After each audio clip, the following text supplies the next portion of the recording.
तो यहाँ मैं शुरुआत से बताऊंगा आपको कैसे मसालों को फैलाना है, किस तरीके से अपने ईंट को सूट में करना है, कैसे साउल में करना है, सभी कुछ इसी वीडियो में बताऊंगा। मतलब 4 इंच की दीवार बनाते समय किन किन बातों को अपन को ध्यान में रखना है, वो सभी चीज़ मैं हर स्टेप बाय स्टेप बताऊंगा आप लोगों को। तो शुरुआत करते हैं। तो सबसे पहले अपन को क्या करना है, मसाले को फैलाना है। तो यहाँ पर मेरा इसको दूसरे वाले जो कॉर्नर होता है उस पर इसी तरीके से सूत बंधा हुआ रहना चाहिए। इस तरीके से जब भी अपन चुनाई करते हैं, लंबी दीवार होती है तो इस तरीके से एक सूत बंधा हुआ अटका हुआ रहना चाहिए, उसको खोलना नहीं है। उसका मैं कारण भी आपको बताऊंगा। तो सबसे पहले मैं मसाला को यहाँ पर फैला देता हूँ। मसाले को जब भी आप फैलाओ उसको लेवल में फैलाएं। तो जैसे कि मैं यहाँ पर आधे इंच के समथिंग मसाले को फैला रहा हूँ, लेवल में फैला रहा हूँ, ठीक है। तो यहाँ पर मैंने इस तरीके से मसाला को फैला लिया। और करना क्या है, उसके बाद इसे करने से इस तरीके से फेरना है, ताकि अपने जो प्लास्टर करेंगे बाद में अपन इसको फेरने का एक रीज़न होता है। जब अपन प्लास्टर करेंगे तो ये यहाँ पर जो होता है ना कट, इस कट में इसे ग्रुप दिख रहा है, एक प्रकार का ग्रुप मानते हैं अपन इसको। तो ये ग्रुप दिखता है ना, तो इससे क्या प्लास्टर जब करेंगे अपन तो प्लास्टर बहुत ही मजबूत होगा। ये मेरे हिसाब से मैं बता रहा हूँ। आप लोग मुझे कमेंट्स करके बताना जो जानकारी जो मैंने दी है ये सही दी या गलत दी है, ठीक है। मेरे हिसाब से इसका प्लास्टर में बहुत अच्छे से मजबूत है, पकड़ा होगी मतलब। और अगर आप प्लास्टर की वीडियो देखना चाहते हो तो मेरे चैनल पर जाकर वहाँ से विजिट कर सकते हो। मैंने आप प्लास्टर करना भी A to Z तरीके से बिल्कुल सही समझा रखा है, किस तरीके से अपन को प्लास्टर करना है वो सभी जानकारी उसमें दे रखी है मतलब। तो आप वहाँ से देख सकते हो। तो अब यहाँ पर मैंने मसालों को फैला लिया है, ठीक है। अब यहाँ पर चाल कैसे बनानी है, जैसे कि यहाँ पर नीचे में जो ईंट रखी हुई है ये पूरी ईंट है। अगर मैं इसके ऊपर से हम पूरी ईंट दूंगा तो मेरा जोड़ नहीं कटेगा भाई, तो ये तरीका बिल्कुल गलत होगा। तो यहाँ पर अपने चाल यहाँ से बना के ले जानी है अपन को। तो क्या करना है, यहाँ पर मैं रखूँगा अद्दी, अद्दा बोलते हैं हम लोग इसको, यानी कि आधी ईंट है 1/2 ईंट है मतलब, ठीक है। तो इसको मैंने यहाँ पर रख दिया इस तरीके से, ठीक है। और दूसरी वाली ईंट को भी मैंने यहाँ पर रख दिया इस तरीके से। मैंने हाथ इस तरीके से रखा ताकि वो ज़्यादा अपन को आगे पीछे करने की जरूरत नहीं पड़ेगी। अब क्या करना पड़ेगा, अपन को साउल करना पड़ेगा। साउल को अपन को क्या करना, कहाँ करना पड़ेगा, अगर लंबा सूत बंधा हुआ ना अपन को तो इस कॉर्नर पर करने की आवश्यकता नहीं पड़ेगी। इसी काम आता है, मैं अभी बताऊंगा इसके बारे में भी। तो सबसे पहले अपन को साउल करनी है इस कॉर्नर पर, ठीक है। तो मैं यहाँ पर ऊपर जो अपना साउल है इसका जो ऊपर का ये केंडा बोलते हैं अपन लोग इसको तो यहाँ पर मैं इसको पूरा चिपकाऊंगा इस तरीके से। और नीचे वाले जो अपनी रंगत की ईंट है उसमें मैं साउल लगाऊंगा।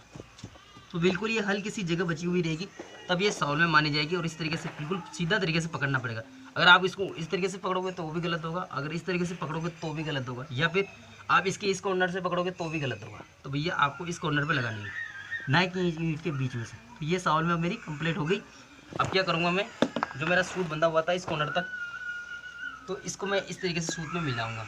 अब यहाँ पर को लगाने की आवश्यकता नहीं पड़ी साउल की, क्यों, क्योंकि अपने पास लंबा सूत बंधा हुआ था दीवार में, इससे दीवार टेढ़ी नहीं होती। अब कैसे मिलाना है, सबसे पहले अगर सूत यहाँ आड़ा होता रहता है तो उसको अपन को हटाना है, मतलब अपनी ओर खींचना है ताकि ये सूत बिल्कुल फ्री हो जाए। तो जैसे कि यहाँ पर ये सूत फ्री हो गया, ठीक है। मेरा ये कोना भी अड़ा हुआ है थोड़ा सा, तो मैं इसको भी थोड़ा सा हल्का सा हटा लेता हूँ। अब हट गया ये। अब मैं क्या करूँगा, इस ईंट को मिलाऊंगा। तो मैंने कि जैसे कि यहाँ पर ईंट को मिला दिया, मिल गई, ठीक है। अब ये अभी सीधी सूत में हो गई। अब मैं क्या करूँगा, इसकी दराज को कर दूँगा। हम लोग इसको दराज बोलते हैं, आप इसको फेंट लगाना या कुछ और बोल सकते हो, कोई दिक्कत वाली बात नहीं। इसमें अपन को मसाले को भरना है। तो सबसे पहले मैं मसाले को इस तरीके से भर देता हूँ।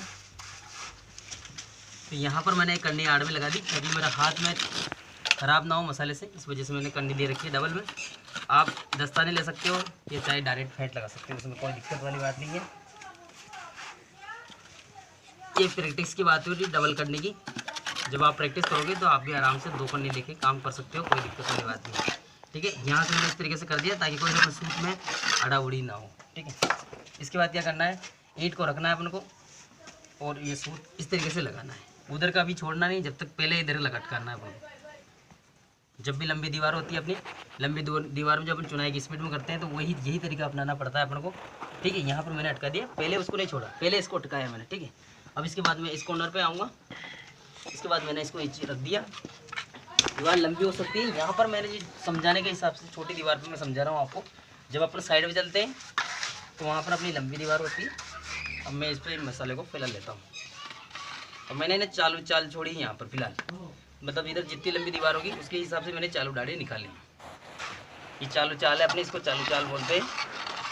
आप लोग कमेंट करके बताना मुझे कि आप लोग इस वाली चाल को क्या बोलते हैं। मतलब जैसे कि यहाँ से ईंट जुड़ती जाएगी, मतलब इधर से घटती जा रही है, ठीक है।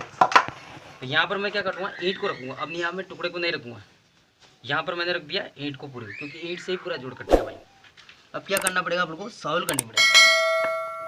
साउल भी अपन हर बार रंगत की ईंट होती है अपनी से, फर्स्ट वाली जो ईंट होती है नाप तोल वाली ईंट, इसको हम लोग रंगत की ईंट बोलते हैं। तो इसी से मैं हर बार सॉल्व करूँगा, ना कि दूसरी वाले से या पहले वाले से, ठीक है भाई।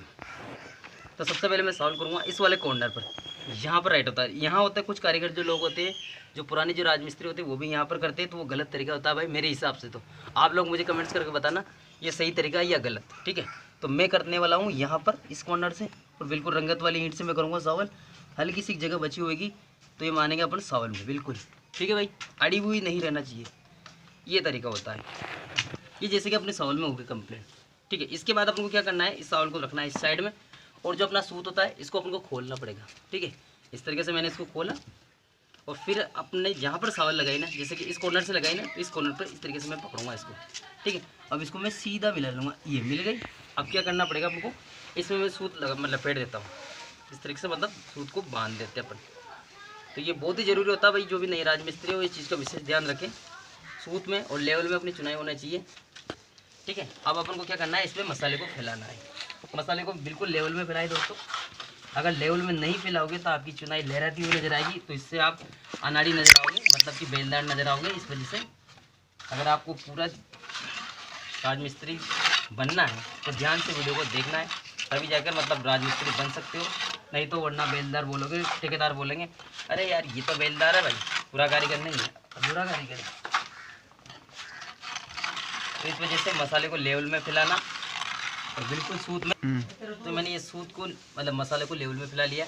सूत दोनों टीयों पर कंप्लीट बांध रखा है।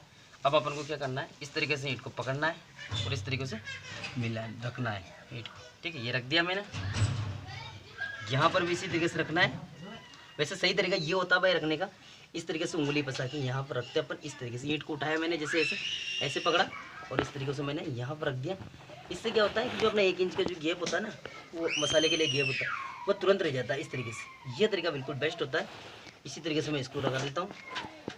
और जो लास्ट में जब बचती नहीं है उसको तो एडजस्टमेंट करना पड़ता है भाई। अगर कम रहता है तो थोड़ा आगे पीछे करना पड़ता है, और ज़्यादा है तो उसको, जैसे यहाँ पर कम जगह बच गई तो इसको एडजस्ट कैसे करते हैं भाई दोस्तों, वो तरीका भी देख लो। इसको थोड़ा सा आगे पीछे करके अपने को सभी जो दराज होती है ना अपने मसाले जाने वाले, उनको लगभग अपन सेम कर देते हैं। तो ये तरीका बेस्ट होता है, यही पहचान होती है। जो मतलब सही राजमिस्त्री होता है जानकर, उसकी पहचान ये होती है। अगर आपने मान ले यहाँ पर जगह नहीं मारी है तो अपन डेली रख दिया, या अद्धा रख दिया, बीच बीच में चाल, उधर से चाल निकाल के लाए, फिर भी अपने अद्धा रख दिया, तो वो क्या होता है, वो गलत तरीका होता है। उससे पहचान हो जाती है यार ये कारीगर नहीं है भाई, ये तो बेलदार है, ठीक है। तो भाई यहाँ पर ये चुनाई होगी अपनी, सूत में अपने चुनाई कर दी। अब जैसे यहाँ पर देख सकते हो दोस्तों, एक चीज़ ये अपनी जो लेवल है सूत का, ये थोड़ा सा डाउन नजर आ रहा है, ये वाली नीट। तो इसमें क्या कर देंगे अपन, थोड़ा सा इसको हटाएंगे और यहाँ पर अपन थोड़ा सा मसाला इसमें रख देंगे, हल्का सा मसाला इसमें बिछा देंगे, ताकि ये भी अपनी लेवल में हो सके सूत की। ये लेवल में चुनाई करना बहुत ही ज़्यादा जरूरी होता है भाई दोस्तों। अगर इस तरीके से नहीं करोगे आप तो लहराती हुई चुनाई दिखेगी, तो उसमें ठेकेदार यही बोलेगा कि आप तो बेलदार हो भाई, पूरा कारीगर नहीं हो। इस तरीके से सूत और लेवल में चुनाई करना बहुत ही ज़्यादा जरूरी होता है। अब इसके अलावा आपको जो भी चीज़ समझ में नहीं आई तो मुझे आप ज़्यादा से ज़्यादा कमेंट्स करके बता सकते हो दोस्तों। उम्मीद करता हूँ दोस्तों आप लोगों को मेरे द्वारा दी गई जानकारी आपको समझ में आई होगी।